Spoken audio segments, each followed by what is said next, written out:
નવસારી કૃષિ યુનિવર્સિટીના નમક કૃષિ મહાવિદ્યાલયના કીટકશાસ્ત્ર વિભાગ દ્વારા રાષ્ટ્રીય કૃષિ વિકાસ યોજના અંતર્ગત મોજણી અને નિગાહ પદ્ધતિથી રોગ અને જીવાતનું પૂર્વાવલોકન અને તેના સંરક્ષણના પગલાઓની આ એક જે કાર્યક્રમ કરવામાં આવ્યો એની એક સીડી બનાવી દેવામાં આવી રહી છે। આ કાર્યક્રમની અંદર આવી વિસ્તારની અંદર આવતા રોગો અને જીવાતોના નિયંત્રણના પગલાં, તેની ઓળખ વગેરેની સમજણ આપવામાં આવી રહી છે। આ યોજના રાષ્ટ્રીય કૃષિ વિકાસ યોજના અંતર્ગત ભારત સરકાર દ્વારા મંજૂર કરવામાં આવી હતી અને જેના થકી જુદા જુદા પાકોમાં લેવામાં આવેલ અવલોકનોથી તો અગાઉથી શું પગલાં લેવા, એ અંગેની શું સાવચેતીઓ રાખવી અને સંરક્ષણના પગલાં લેવા, આ બધી જ વિગતો સમાવતી આ સીડી જે તૈયાર થઈ રહી છે, જેના થકી ખેડૂત ભાઈઓને જ્યારે પણ પોતાને ઘેર બેઠા પણ આ માહિતી મેળવવી હોય તો પણ મેળવી શકશે। રાજ્ય સરકાર અને ભારત સરકારે જે આ યોજના મંજૂર કરી એ માટે પણ એમનો આભાર માનું છું।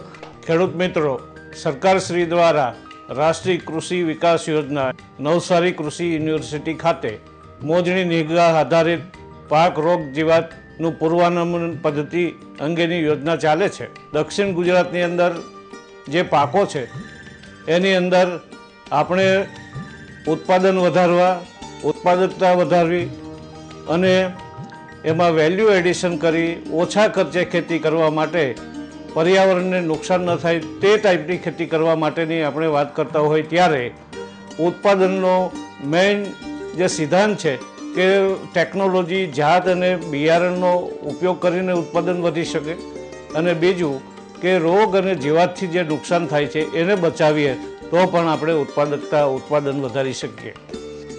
વાલ પાપડીમાં લીલીયળ, મોલો, સફેદ માખી, પાનકથીરી તેમજ રોગોની અંદર ભૂકીસારો અને તળસારો મુખ્યત્વે જોવા મળે છે। સામાન્ય રીતે ખેડૂતો લીલીયળના નિયંત્રણ માટે ફક્ત જંતુનાશક દવાઓ પર આધાર રાખતા હોવાને લીધે આ જીવાતનું સારી રીતે નિયંત્રણ થઈ શકતું નથી।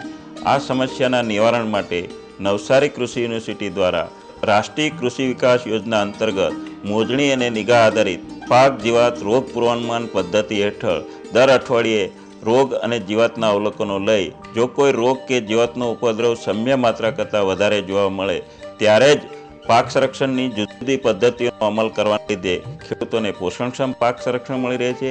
અને શાકભાજીના પાકની અંદર જંતુનાશક દવાના ઝેરી અવશેષોનું પ્રમાણ ઘટાડી શકાય છે, પર્યાવરણને થતું નુકસાન અટકાવી શકીએ છીએ અને કુદરતની અંદર નભતા પરજીવી અને પરભક્ષી કીટકોની વસ્તીમાં પણ આપણે વધારો કરી શકીએ છીએ। ચાલો ઓળખીએ વાલ પાપડીની જીવાતો અને કરીએ તેનું વ્યવસ્થિત નિયંત્રણ। લીલી ઈયળ હેલિયોથિસ ઈંડામાંથી નીકળેલી ઈયળો શરૂઆતમાં છોડના કુમળા ભાગો કે પાન ખાઈને નુકસાન કરે છે, જ્યારે પૂર્ણ વિકસિત ઈયળો ફળમાં ગોળ કાણું પાડી મુખનો ભાગ અંદર નાખી ગર્ભને કોરી ખાય છે। ફળ નાનું હોય તો બધો જ ગર્ભ ખાઈ જાય છે અને ફળ કદમાં મોટું હોય તો તેનો થોડો ગર્ભ ખાઈ નવા ફળમાં નુકસાન કરે છે। આ મોટી ઈયળ એક દિવસમાં આશરે 2 થી 8 જેટલા ફળોને નુકસાન કરે છે।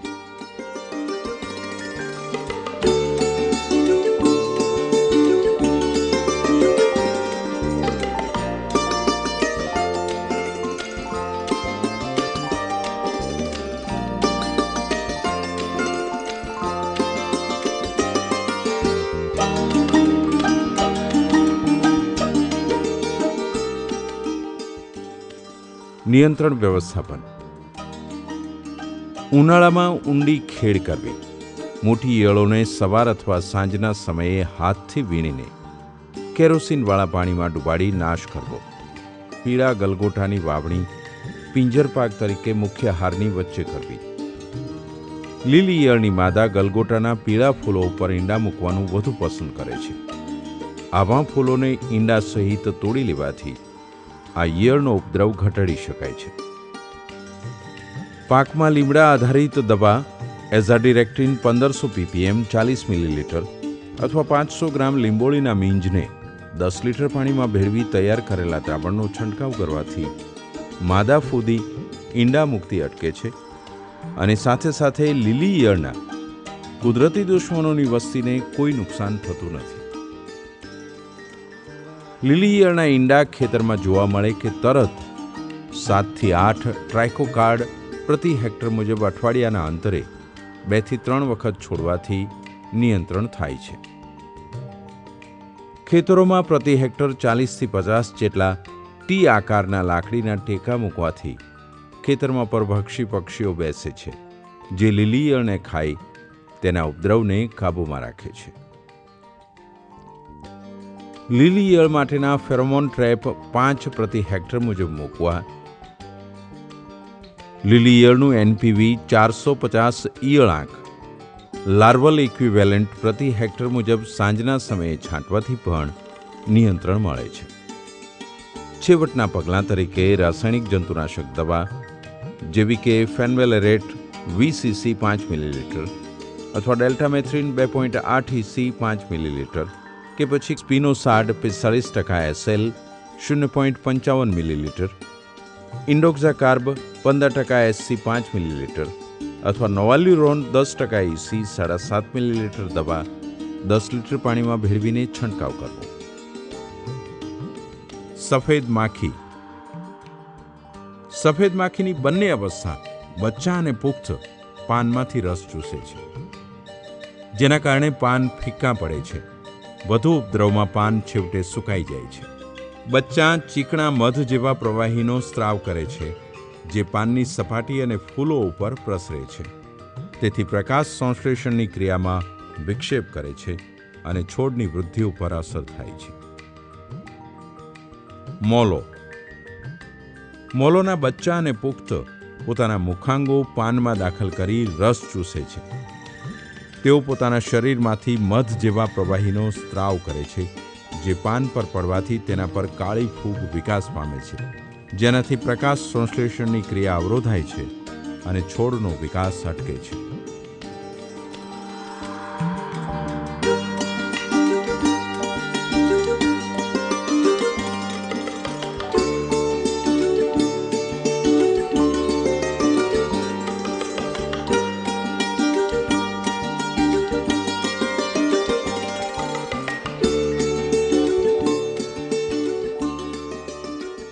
નિયંત્રણ વ્યવસ્થાપન. આ જીવાતના ઉપદ્રવની શરૂઆત થાય ત્યારે 10 લીટર પાણીમાં લીમડાના મીંજ 500 ગ્રામ પ્રમાણે ભેળવી તૈયાર કરેલા દ્રાવણનો છંટકાવ કરવાથી પાકને રક્ષણ મળે છે. રાસાયણિક નિયંત્રણમાં ડાયમિથોએટ 3 cc 10 મિલીલીટર અથવા મિથાઇલોડેમેટોન 25 cc 10 મિલીલીટર અથવા મેલાથિયોન 50 cc 10 મિલીલીટર અથવા ટ્રાઇઝોફોસ 40 cc 10 મિલીલીટર દવા 10 લીટર પાણીમાં મિશ્ર કરી છંટકાવ કરવો. પાનકથીરી. આ બિનકીટકીય જીવાતની 3 અવસ્થાઓ પાનની નીચેની સપાટીએ રહી પાનમાંથી રસ ચૂસે છે. પાન પર પીળાશ પડતા ધાબા દેખાય છે. વધુ ઉપદ્રવમાં પાન પીળા પડી છેવટે સુકાઈને ખરી પડે છે. નિયંત્રણ વ્યવસ્થાપન. ડાયકોફોલ 18.5% EC 20 મિલીલીટર અથવા ફેનાઝાક્વિન 10% EC 10 મિલીલીટર અથવા ડાયફેનથ્યુરોન 50% EC 10 મિલીલીટર અથવા પ્રોપરગાઇડ 57% EC 20 મિલીલીટર 10 લીટર પાણીમાં ભેળવીને છંટકાવ કરવો. હવે જાણીએ વાલ પાપડીના રોગો વિશે. કરીએ તેનું વ્યવસ્થિત નિયંત્રણ. વાલ પાપડીનો ભૂકી છારો. રોગની શરૂઆતમાં પાન ઉપર આછા પીળા ધાબા જોવા મળે છે, જેના પર સફેદ રાખોડી રંગની ફૂગની વૃદ્ધિ જોવા મળે છે.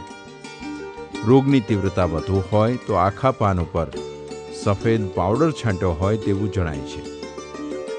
રોગિષ્ઠ છોડના પાન સુકાઈ જાય છે, તેમજ આવા છોડ કદમાં ઠીંગણા રહે છે. નિયંત્રણ વ્યવસ્થાપન. આ રોગની શરૂઆત થાય કે તરત જ સલ્ફેક્સ 80% વેટેબલ પાવડર 30 ગ્રામ અથવા ડિનોકેપ 48% EC 5 મિલીલીટર કે પછી કાર્બેન્ડેઝિમ 50% વેટેબલ પાવડર 10 ગ્રામ પ્રમાણે 10 લીટર પાણીમાં ઓગાળી પ્રવાહી મિશ્રણનો છંટકાવ 10 થી 12 દિવસના અંતરે કરવો. વાલ અને પાપડીનો તળછારો. ફૂગથી થતા આ રોગની શરૂઆતમાં પાનની નીચેની બાજુએ આછા પીળા ધાબા જોવા મળે છે, જેના ઉપર સફેદ રાખોડી રંગની ફૂગની વૃદ્ધિ જોવા મળે છે. રોગની તીવ્રતા વધતા છોડના તમામ પાન ભૂખરા રંગના જણાય છે. રોગિષ્ટ છોડ પર ફૂલો ભાગ્યે જ બેસે છે અને બેસે તો પણ શીંગોનો વિકાસ બરાબર થતો નથી. નિયંત્રણ વ્યવસ્થાપન. રોગિષ્ટ છોડનો ઉખાડી બાળીને નાશ કરવો. પાકની ફેરબદલી કરતા રહેવું. રોગના ચિહ્નો જોવા મળે ત્યારે અથવા વાવણી પછી 45 દિવસે સલ્ફેક્સ 80% વેટેબલ પાવડર 30 ગ્રામ અથવા ડિનોકેપ 48% EC 5 મિલીલીટર કે પછી કાર્બેન્ડેઝિમ 50% વેટેબલ પાવડર 10 ગ્રામ પ્રમાણે 10 લીટર પાણીમાં ઓગાળી પ્રવાહી મિશ્રણનો છંટકાવ 10 થી 12 દિવસના અંતરે કરવો. વાલ પાપડીના પાનના ટપકા. રોગની શરૂઆતમાં પાન ઉપર પાણી પોચાણ ટપકા પડે છે, જે પાછળથી કથ્થાઈ, ભૂખરા કે કાળા રંગમાં ફેરવાઈ જાય છે. આવા ટપકાઓમાં વર્તુળાકાર રેખાઓ જોવા મળે છે, જેમાં વચ્ચેના ભાગમાં ભૂખરા રંગનું નાનું ટપકું જોવા મળે છે. રોગની તીવ્રતા વધતા પાન સુકાઈ જઈ ખરી પડે છે. નિયંત્રણ વ્યવસ્થાપન. બીજને વાવતા પહેલા થાયરમ અથવા કેપ્ટાન 75% વેટેબલ પાવડર 2 થી 3 ગ્રામ પ્રતિ કિલોગ્રામ બીજ મુજબ માવજત આપી વાવણી કરવી. રોગની શરૂઆત જણાય કે તરત જ મેન્કોઝેબ 75% વેટેબલ પાવડર 26 ગ્રામ અથવા કાર્બેન્ડેઝિમ 50% વેટેબલ પાવડર 5 ગ્રામ દવા 10 લીટર પાણીમાં ભેળવી 15 દિવસના અંતરે છંટકાવ કરવાથી રોગને કાબૂમાં લઈ શકાય છે.